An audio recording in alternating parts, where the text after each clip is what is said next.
Welcome to the 2021 CSforALL-PA Summit, June 21st through the 25th. Going beyond eSports to computational sustainability. Presented by SOSSI, Saving Our Sons and Sisters International. I am the Executive Director, Chuck Barlow Jr., and you will hear from Pharaohs Conclave co-founders Eric and Jaquita Thomas.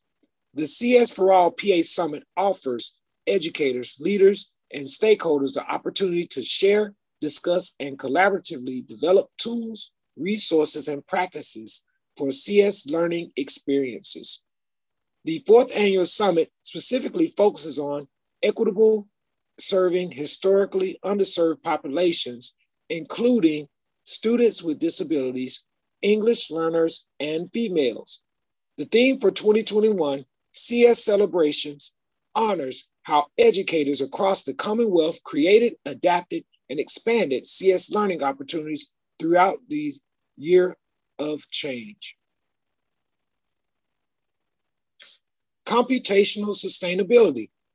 Carla Gomez, professor of computer science at Cornell University, coins computational sustainability aims to develop computational methods for sustainable development. Sustainable development encompasses balancing environmental, economic, and societal needs. Ultimate goal of sustainable development is human well-being of current and future populations. As we have this conversation today, going beyond eSports and computational sustainability, as educators, as computing professionals, as computer scientists, teachers, parents, students, administrators, and elected officials, let's think about how we can look at the skills that students are developing in eSports and see how they can use them to help us create more sustainable communities. So I'm going to share a couple of eSports facts with you, but I saved some of that for my partners, Pharaohs Conclave, who's going to share a little bit more about how they're helping females use their skills in eSports and gaming to actually enter eSports and gaming career pathways and scholarship opportunities. eSports studied to increase GPA and attendance, real connectedness and increase engagement. Athletes become better players and students and develop career and life aspirations. Other facts include students learn valuable skills playing eSports. Team sports teach valuable skills, teach life lessons, and skills beyond the class.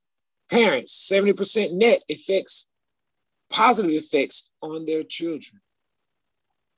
A couple other facts include improved hand-eye coordination, improved attention and visual acuity, basic visual processing and executive functions, problem solving and strategy skill development, which we know is very critical in today's world. Gaming is not the only job in eSports. Jobs include management, operations, sales, marketing, event planning. You can be a coach, travel agent, social media, sportscaster, and you also learn skills that actually prepare you for cybersecurity industry careers. So computational sustainability. We'd like for you to check out this quick video. We're going to come back and share with you a couple of other good information about why computational sustainability is important. Thank you very much for the introduction. And again, I would like to thank the organizers, Yap, Anna, and Luke for inviting me. This is a very exciting conference and I'm having a lot of fun. And, let me actually start by over the last 10 years, I really have been doing research in this area. And, I now always thank the National Science Foundation because they actually have funded this research dramatically. Actually, we received two large $10 million grants. So thanks to NSF, that's how we've been able to push. With the first expedition, we nucleated this field and it allowed us to identify, core research directions and, for impact in terms of computer science, and also in terms of sustainability. And then we were able to secure a second NSF expedition to further boost this area and created this CompSusNet that is a large-scale network involving 13 organizations and in the U.S. it's NSF money, so they only fund U.S. institutions, but we actually have a lot of collaborators throughout the world. So, during the panel, I mentioned briefly, so computational sustainability, the big picture is really to develop computational methods to address sustainability questions. And from the beginning, we focus on sustainable development.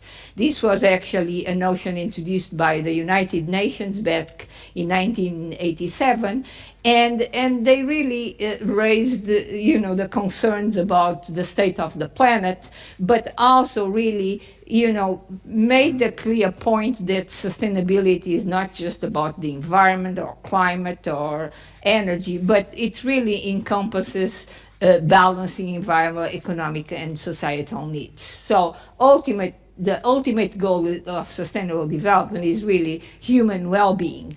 And if you see here, they just in 2015, they put forward a list of 17 goals, and really they address human well-being, trying to solve basic needs, no poverty, no hunger, health, etc., but also, social justice and in order for us to Thank you to the professor and her team and the CompSusNet group and NSF and all the partners who have helped to put together a nice platform for us to continue to learn from and share with others like yourselves so that we can continue to grow and learn how we can use the tools and the research from computational sustainability. There are three main computational thrusts I'd like to share with you from this model. One, big data and machine learning. Two, constraint reasoning, optimization, and dynamical models. And three, multi-agent systems, citizen science, and crowdsourcing. Here's another slide that you can take a look at when you have time. It just shares with you more about computational sustainability and how it's being used to help not only help us to sustain our communities, but also increase human well-being. The next slide that I'm going to share with you is actually our CS4GA Bitmoji classroom that I shared at a past presentation, but I added a couple of partners on here just to share with you what are we doing today. On the table, as you can see, you'll see CS for Philly. CS for Philly is part of the CS4All, so shout out to CS4All for doing work in Pennsylvania as well with the CS for Pennsylvania as well as the CS for Philly initiative.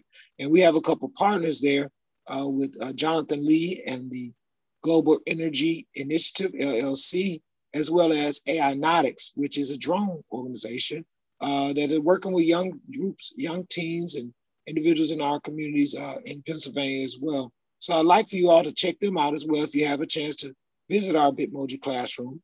But I like to go to the left and up on the shelf. And if you click on the Lego man there, you'll learn a little bit more about PCX, which is Pharaohs Conclave, and what they've been doing in the Atlanta area for young girls and teens of color to help support them in their interests as it relates to eSports and gaming. So now what I like to do is there are a few other tools within this room. If you see cybersecurity is everyone's job, you notice there's a smartphone there. Also, there's other tools around the room. If you notice on the chalkboard, you'll see the sustainable development goals. You'll see some tools that your kids or you as parents, if you want to learn more about CS, we have CS Unplugged. We have some of the CS standards from Georgia. We also are working with the Smithsonian Shell Foundation to do STEM education to increase more CS teachers in our communities throughout the US. So just, when you have time, go around and check it out. And if you notice on the screen, we have more information about how we're doing STEM education in some of our Georgia schools, as well as a little bit more about the Shell presentation. And then there's another video about computational sustainability. So at this time, I'd like to share with you just a little bit about Pharaohs Conclave, Ms. Chiquita, as well as Eric Thomas. And then you'll hear from them very shortly after we show you this quick video.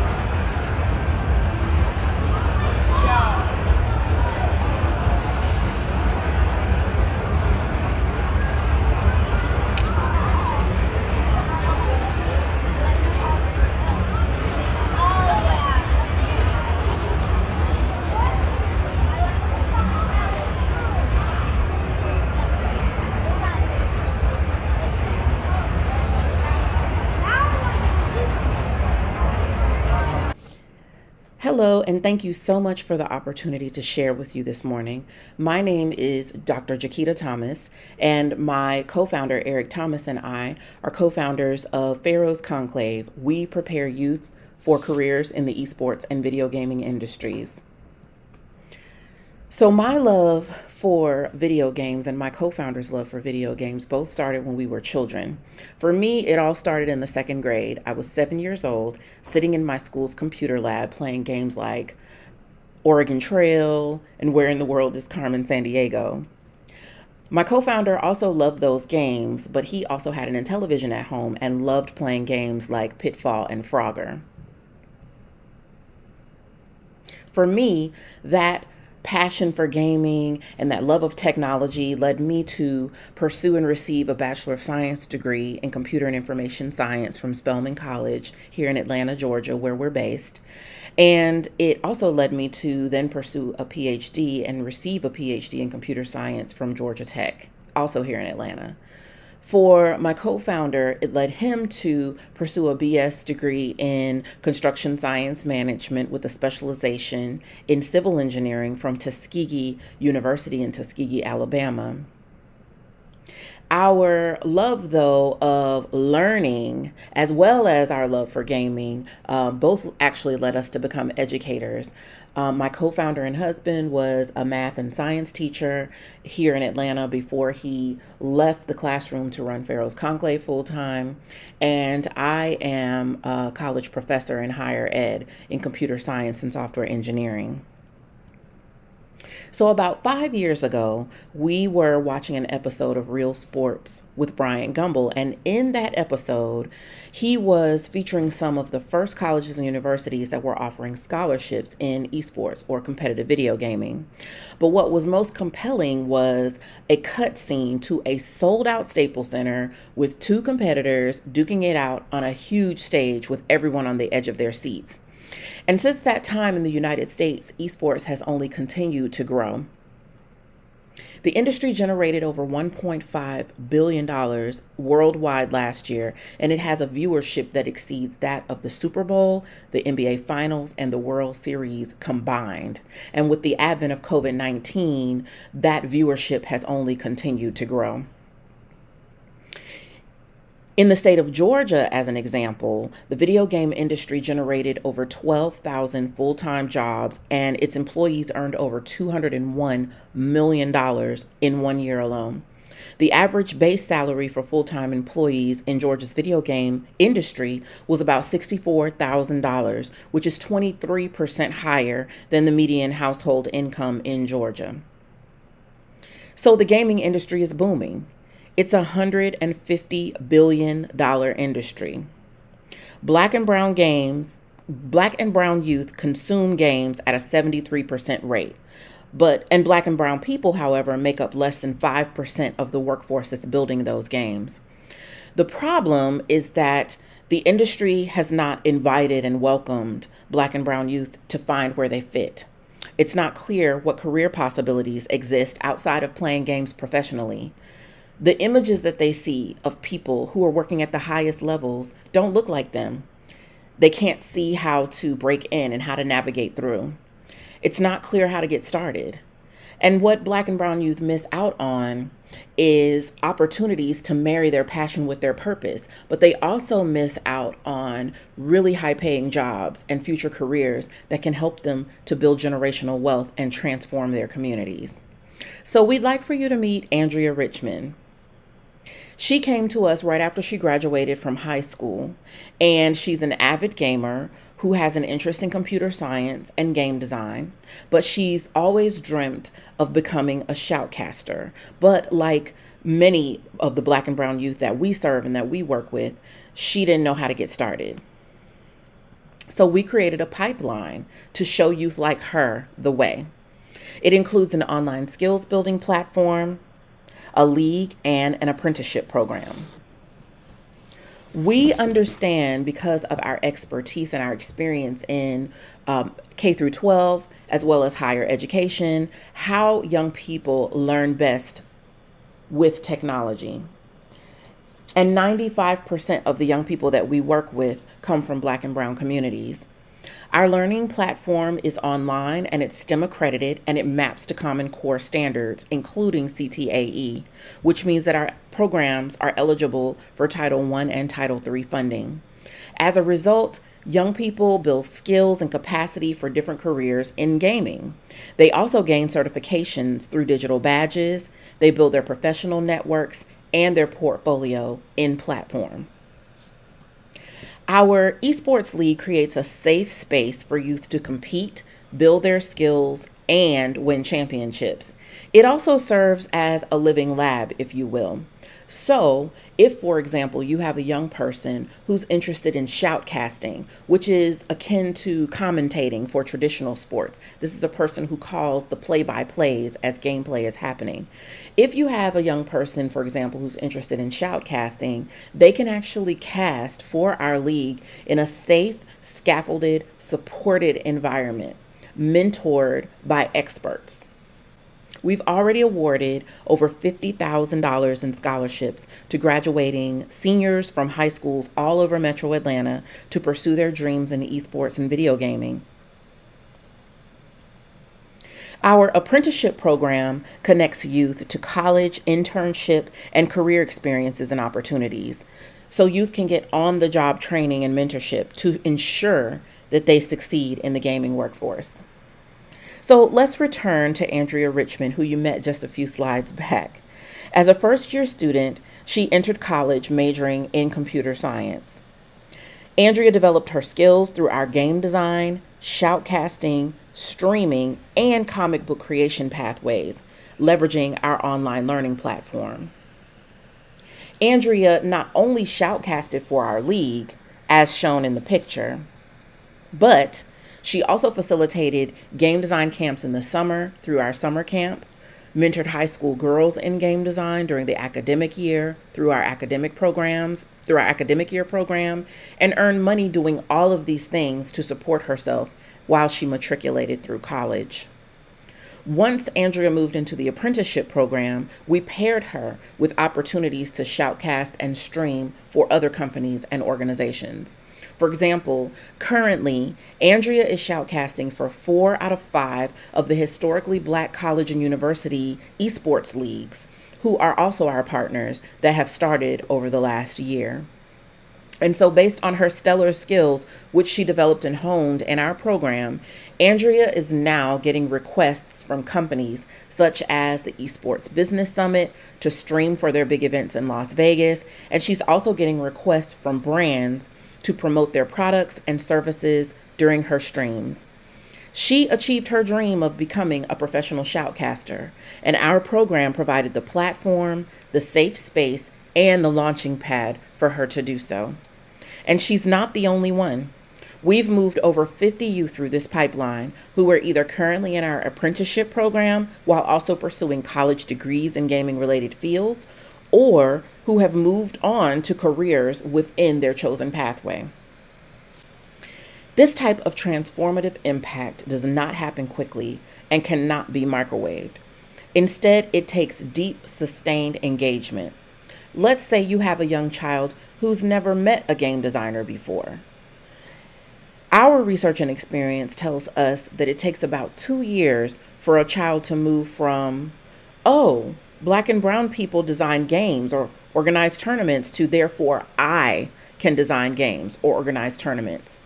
We're able to achieve that type of paradigm shift with young people because we go deep, we're sustained, and we are intentional. We believe that all youth deserve the opportunity that Andrea's had to marry their passion to their purpose and to get access to high-paying opportunities that are going to help them to generate wealth. We would love to talk more with you about bringing the incredibly impactful, deep, sustained, engaged programming that we've been successful in implementing here in Georgia to you. Thank you so much for your time.